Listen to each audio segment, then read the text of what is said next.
Buenos dias, salam alaikum, alaikum insala. What's cooking, everybody? Woke up a little too early this morning. You see my eyes red. I guess maybe some things on the mind or something. Anyway, got up early today, very early. I was out and about early. So this is what we're doing today. Early. Foggy day. Looks like another rainy day, but hey, we need rain. No problem with that. Like always, guys, peace and blessings be all to all you guys. Blessings to your family, to your children, mothers, fathers, and so on. I pray that Sambi and Pungo and your ancestors are watching over you, guiding you, giving you the knowledge that you need, because you just don't learn the knowledge from your elders. You also learn it from your ancestors. And you're muerto, you're in Fuma, you're in Ganga. Peace and blessings be to all Tata Yaya, Tengeyo, Pino Nuevos, Watokos, whichever way you guys call from, whatever hammer you're from, certain stages or degrees of initiations. I wanted to come in here real short and speak a little bit about sorry, I bring the windows up just to lower down some of this noise. I wanted to speak today on a topic on being a initiator into Nkisi Malongo, and being scratched straight to Tata.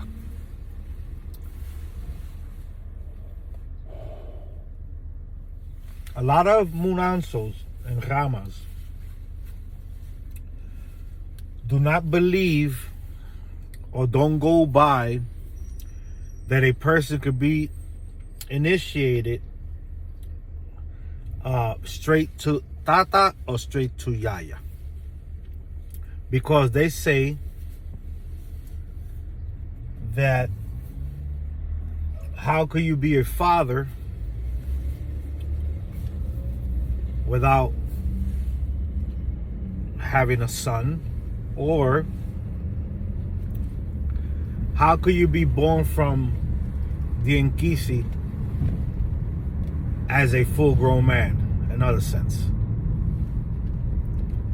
You know, because of the concept of being born as a child, learning, within time, having reason, intellect, schooling, and all sorts and so forth and so on. And they got other concepts and everything. I just don't remember all of them right now. It's too early. Like I said, my eyes hurt, they red because I didn't sleep too good and I got up too early. So they don't look at a person that's being initiated straight into Tata as something too good. It's not a fundamental practice that most Hamas do or practice or see this way. Not all, but a lot will not initiate you straight to Tata.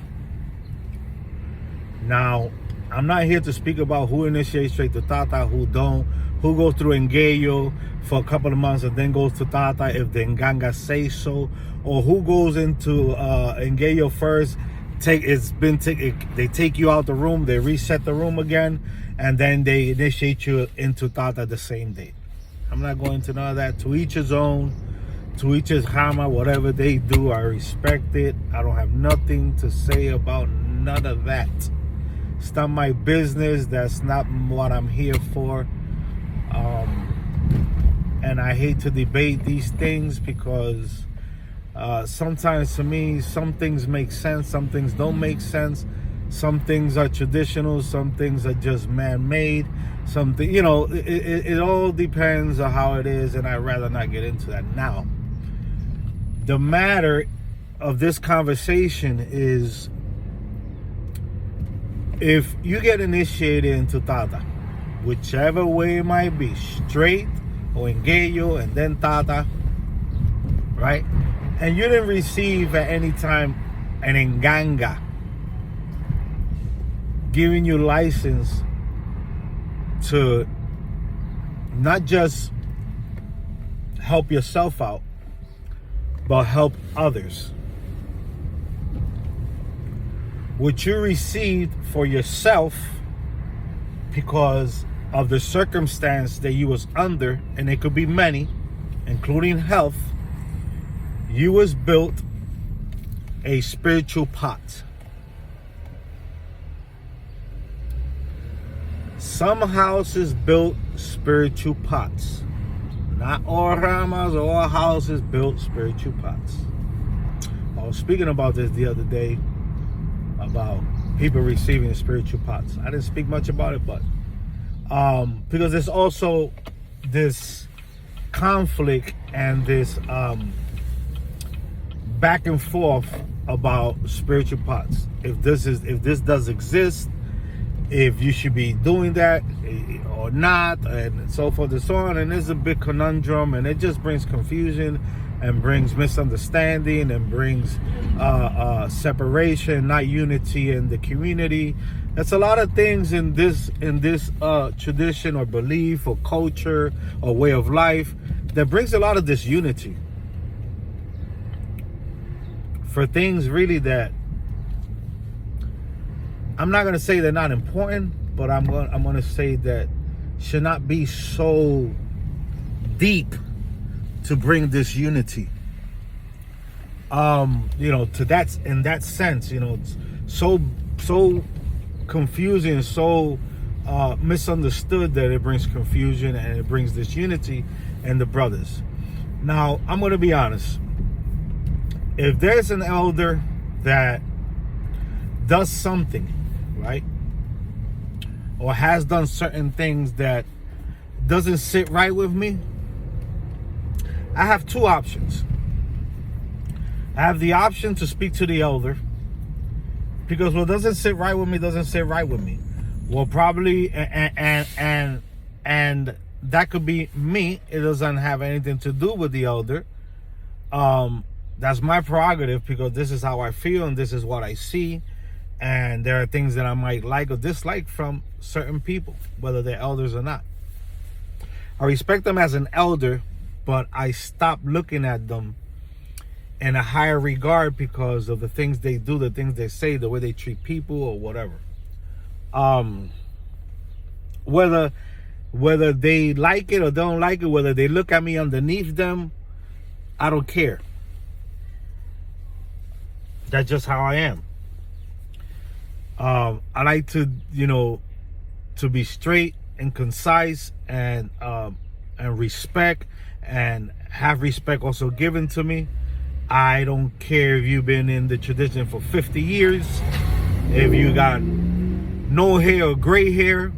I care about how you present yourself, how you deal with people, how humble you are, how at some point you have to be stern. I look at all these traits, on elders, whether male or female, and those are the things that interest me. I don't look at you for all the knowledge you have. I look at you for the person that you are. You can have a little bit of knowledge, but if your personality, it's a great personality, you have humbleness in your heart, you want to help people and all that, then hey, I'm all for that. Because in time, we all keep evolving and learning. It's not a big deal. Not everybody knows everything. I'm not into all these politics that a lot of people on these other platforms, and arguing and talking and making groups and downgrading and belittling other people, and setting people up too. There's some people that set you up and they just start bashing you, So I don't get into that. That's why I stay away from a lot of these places. I might have the apps and stuff, might go in here now and then if they call me to or something, but if I see certain people I don't deal with, I get out, because I don't deal with people like that. Going back to what I'm saying, I don't know why I jumped to this, but let's go back to where we were going. If you received a prenda espiritual and you are consecrated tata, en kimba, en encombo, rayado, scratch, whatever you want to call it,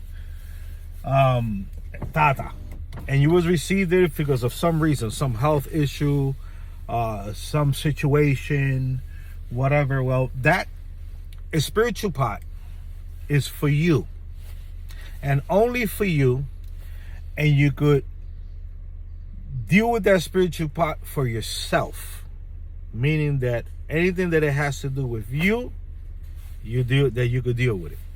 But as far as you using that spiritual pot, for my understanding, somebody or somewhere else could be doing it a totally different way. I do not know. That's on whoever does it. From my understanding, that spiritual part is for you and only for you, and you should not be taking on trabajos. You should not be initiating people on top of that in ganga. Well, not in ganga, that well, you could say, but spiritual pot. You should not be doing nothing for other people on that pot, because that pot is made for you and only for you. And if you start doing things like that, it's gonna affect you.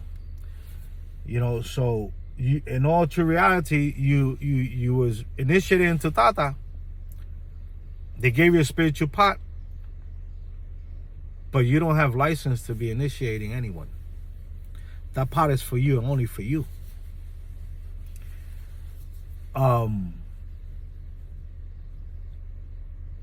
In that case, you should have, if the Rama deals with these spiritual pots for yourself, and you wanted to practice in Kisimalonga more further, right? Initiating people, helping people, building your own munanso from the Rama that you come with, but an extension to it, then you will have to have received an enganga. A enganga for this cause.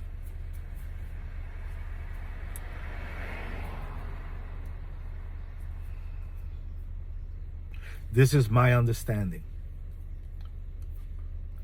I do not practice, or I'm not of the understanding or tradition that we build spiritual pots for people.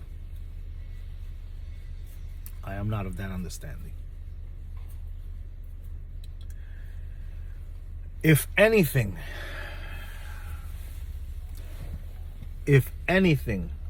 I would consider is that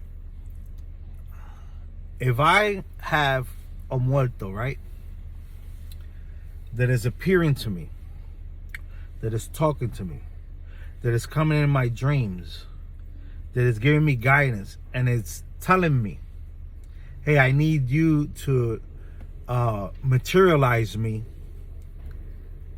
and I would like for you to materialize me in this way. That muerto itself to you would tell you exactly what it needs and how to, and what it wants, like what type of which way it wants to be materialized, whether it's in a pot, whether it's in an inkisi, whether it's in a figure, whatever, an iguera, whatever, it'll tell you. And it'll tell you what it needs to for you to add it in there, and most likely it'll even give you a firma for you to put to represent that muerto. And still, if you do that, that's for you, that's for nobody else. You shouldn't be working on nobody. You should be divining to people from there. You shouldn't be doing nothing other than anything for yourself if you have to. Usually those who receive these spiritual pots, is for a purpose, is for a reason, and that's it. They just take care of it, and that's it. Other than that, from my understanding, if you're tata or yaya and you only have a spiritual pot, that's for yourself. Whoever has input and wants to add to the conversation, please leave it in the comments. Please subscribe to the channel. Give it a thumbs up for the algorithm, just to help the algorithm, for others could join, others could come in, others could discuss, others could give us their knowledge, their understanding, the way they look at things. I'm open for everything. I do not put a wall between my understanding and what I believe or what I practice. I do not put a wall, and I do not hear other people's opinions, other people's concepts. I do not do that. Because if you do that, it doesn't give you the opportunity to grow and to understand. You understand? All you guys could teach me something. All you guys could teach me something. Anyone, from the engayo all the way up to the eldest, could teach me. And I'm open to learn from anyone. You understand? That's how I am. That's how I've always been. I'm straight up. When I say something, I do it. When you are a type of person that we build and we develop a friendship, a brotherhood, a sisterhood, in any form, I'm straight with you, got your back. You understand? That's how I am, you know. But this came about in a conversation, and this is what I kind of seen or was informed of, and to my understanding, the prenda espiritual is for yourself. If anyone uses it for anybody else or they practice this way, that's on the Monanzo, that's on those brothers and sisters who practice that way. Who am I to say is incorrect?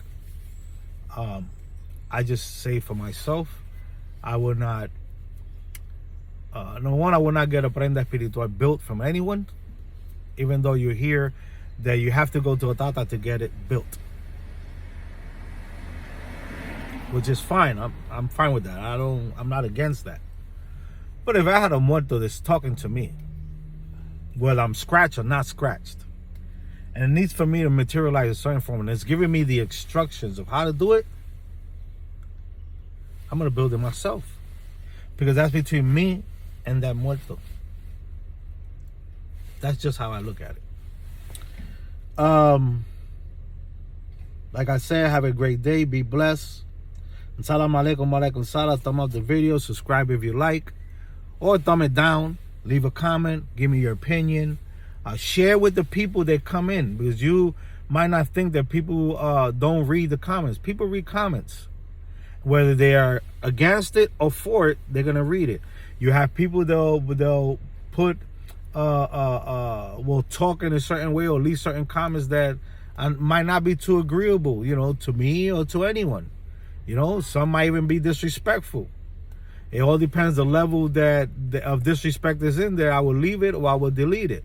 But comments that are to build, comments that we could learn off of from other people and how they see things, I leave it.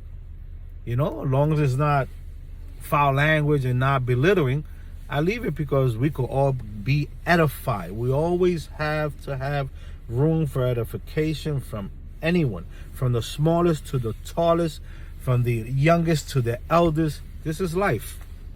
You know, we come to this world not knowing anything. Having to have someone to take care of us, to feed us, to change us, to bathe us, to teach us. You know, it's like, come on. We gotta understand all this. This is like basics, 101. Anyway, brothers, salam alaikum, alaikum salam, and sisters, be safe, have a great day.